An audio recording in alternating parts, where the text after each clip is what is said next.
fifth meeting of the Ukraine Defense Contact Group, together with my new British counterpart, Dan.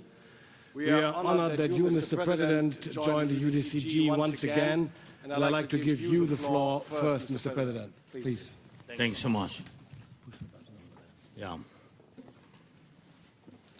Thanks so much, dear Minister. First of all, I want to thank all of you, all the defense ministers and all the defense leaders here today, Secretary General Rutte, Minister Pistorius, and with us today, as Minister said already, the new UK Defense Secretary Jarvis.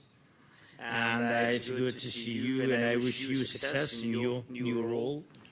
Some of you, dear friends, I remember from the very first days of this war, some ministers have changed over time, but what matters and what has never changed is our determination, our cooperation and our support for one another. You always look for ways to help, and you find them, and because of you, thousands and thousands of lives have been saved. Dear friends, thank you, and I'm glad that this format remains as active as it needs to be. Thanks so much. It's important that we are meeting right after such a strong G7 summit in France, and we had good meetings and talks with all the leaders, including President Trump. The President of the United States is very clear about increasing pressure on Russia to end this terrible war Russia has brought against Ukraine and all of Europe. And this is also the shared position of all G7 leaders. We are grateful that remains a problem, and we need an answer to that problem. So today, Ukraine and Germany are taking very important, I think, important joint step. We have some technologies, Germany has some technologies, and today our defense ministers signed already an agreement to bring these capabilities together. In Ukraine, we have a company that is capable of producing ballistic missiles. Firepoint is moving toward this. And you have the capable companies as well. We have discussed this many times at the leaders level. There will be meeting at the NSA level, and we have already had meetings at the cell level. So let us do this for our common defense as quickly as possible. And we invite all countries to contribute to these common efforts as much as possible. Our anti-ballistic coalition, all the countries that are part of it, must demonstrate full capability and deliver real results, better this year. By this winter, we should already see concrete outcomes from our joint work on anti-ballistic defense. This is something we all need, not only Ukraine, and it is a long-term effort. Please support it at every level and in every possible way. I thank all of you who support our work through the Pearl program.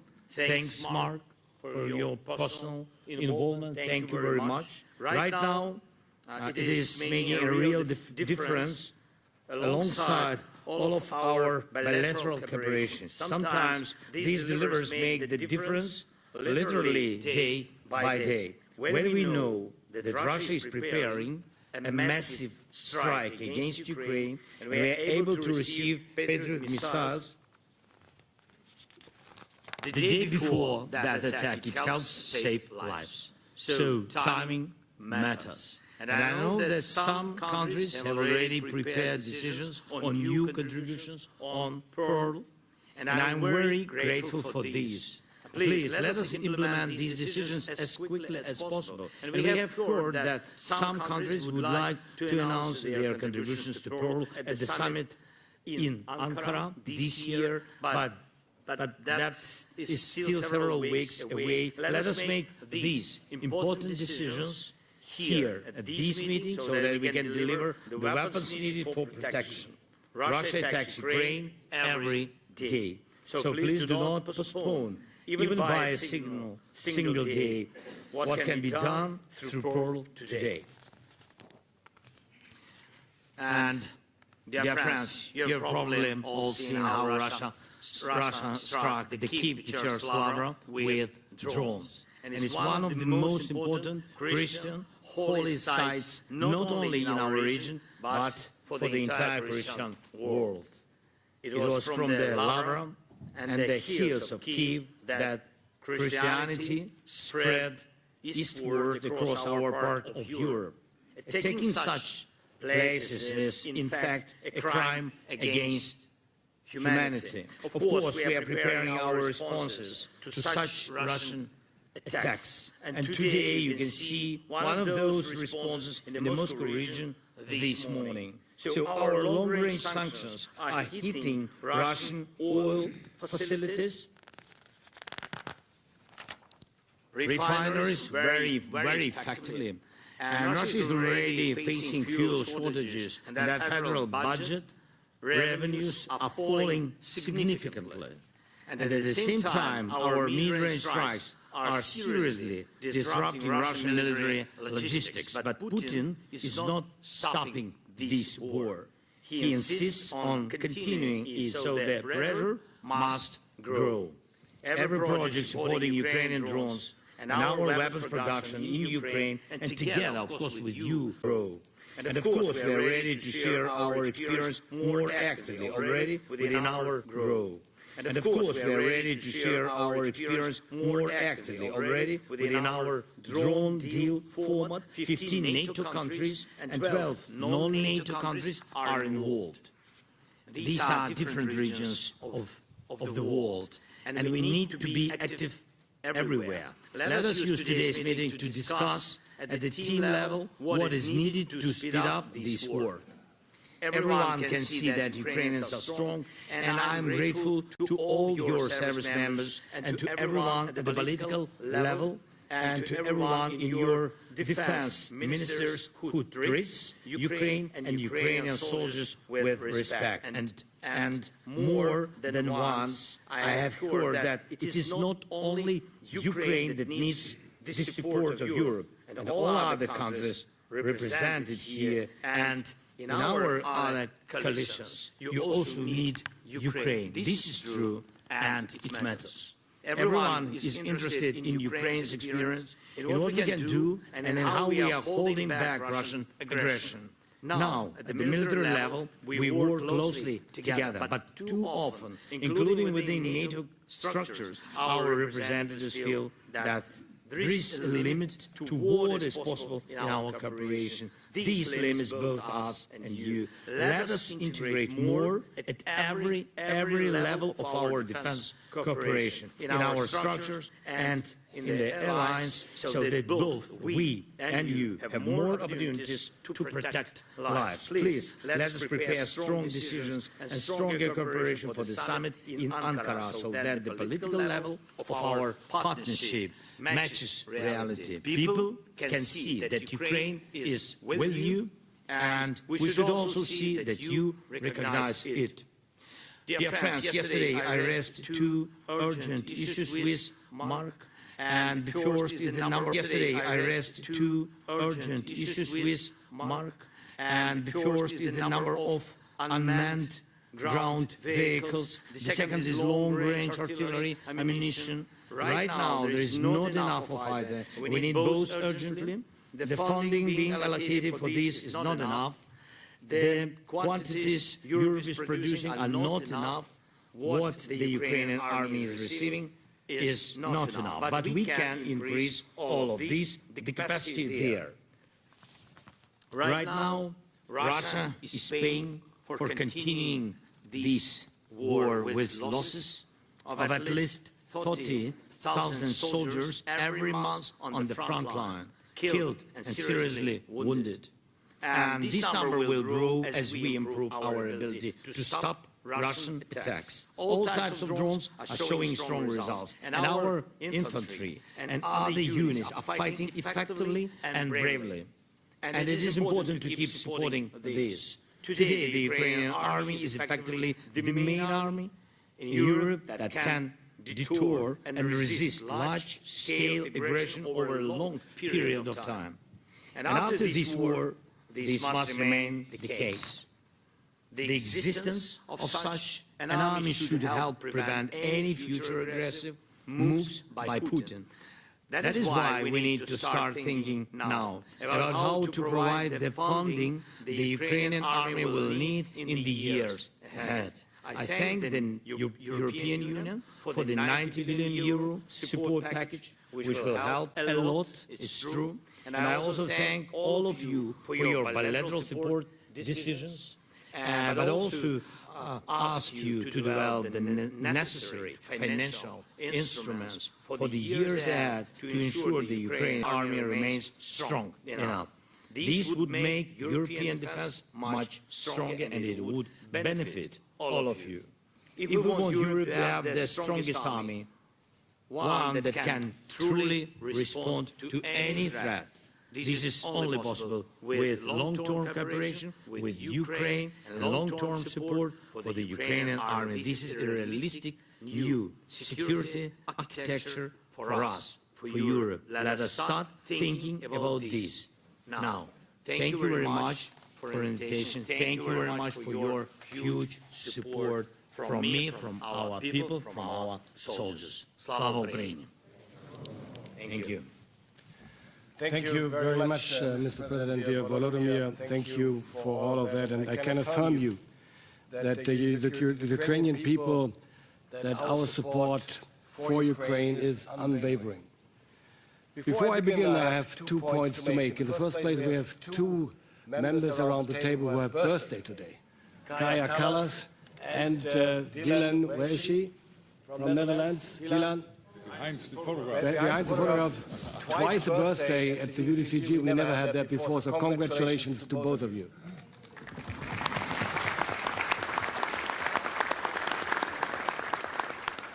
And before I begin, I would like to express my sincere gratitude and appreciation for John Healey. John was not only an outstanding Secretary of Defense and a strong supporter of Ukraine, he has also been a true ally and friend to me and my country. Together, we did not hesitate to take responsibility when the UDCG needed new leadership. I can say it has been and is a privilege to lead the UDCG together with the United Kingdom, and I'm looking forward to continue and intensify this lead with you, Dan. Welcome here. Our colleagues from Denmark, Hungary, and Latvia are also new to our group. Jeppe, Romulus, and Ravis, we are happy to welcome you to your first UDCG meeting here in Brussels. I'm also honored to welcome Bahrain for attending the UDCG for the first time. Mihailo, during the last UDCG in April, first signs had already begun to emerge. Now they are becoming increasingly obvious. While Russia's offensive is faltering, your troops are maintaining their momentum on the battlefield. What Ukraine is doing in bringing the war to where it came from is really impressive. This is no coincidence. The UDCG support has been instrumental. Germany supported Ukraine's new campaign plan from the very beginning and contributed comprehensively to building up significant capabilities. We will keep doing that. Your consistent expansion and digitally networked mass employment of UAVs has accelerated reconnaissance, target acquisition, and effects processes through database decision-making. This is particularly true for mid-strike capabilities and the establishment of drone assault regiments. Last month, when visiting the command posts near Zaporizhia and Dnipro, at your invitation, Mikhail, thank you for that, I was able to see that for myself, and I was deeply impressed. I was deeply impressed by the great professionalism of Ukraine's soldiers and by their innovative warfare tactics. And I'm convinced that this type of warfare will be groundbreaking for us in many ways. We must learn from Ukraine. Our partnership is no longer a one-way street and hasn't been for a long time. Mikhailo and I signed an agreement today that will pave the way for the joint development of a new air defense system to counter ballistic missiles, if industry can come to an understanding. Several German enterprises are interested in this project. It can make an important contribution to security in Europe and Ukraine. My friends, this UDCG meeting is taking place at a critical point of time. Putin has reached a dead end. His illegal attack on Ukraine continues to cause enormous losses among his troops.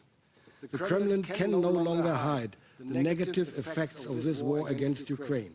Its implications are increasingly felt by the Russian population. President Zelensky has reached out and offered direct talks to get the stalling negotiations back on track. But the Kremlin prefers further escalation to talking. This escalation is directly, mostly against Ukraine, but also against our NATO partners on the eastern flank. This is Putin's desperate attempt to distract from his failures on the battlefield. We must not let this throw us off course.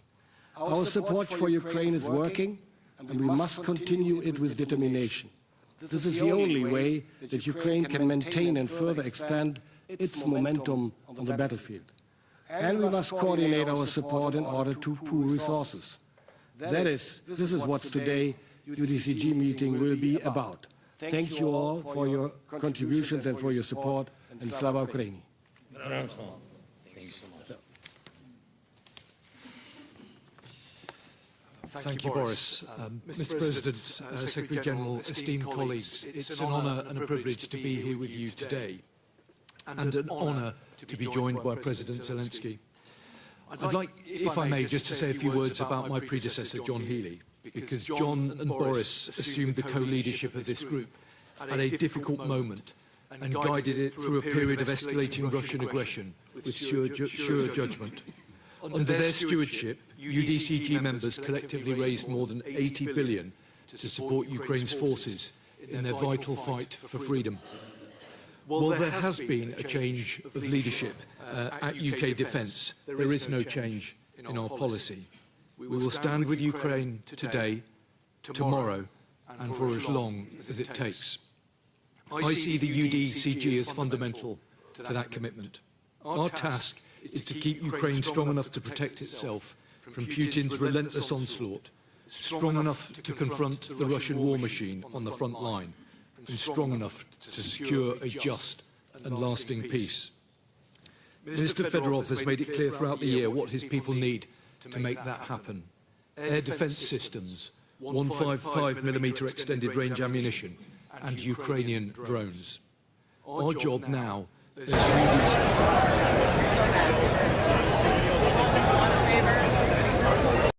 today is $1 billion for 2 Pearl packages, another $1 billion for 200,000 extended range 155mm rounds, 650 million to fund 100 critical Patriot missiles by Jumpstart.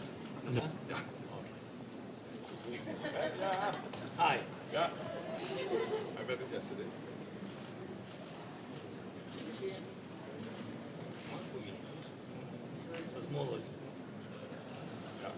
Okay. Thank you. Just quickly, these people, they are your biggest friends. You guys are amazing.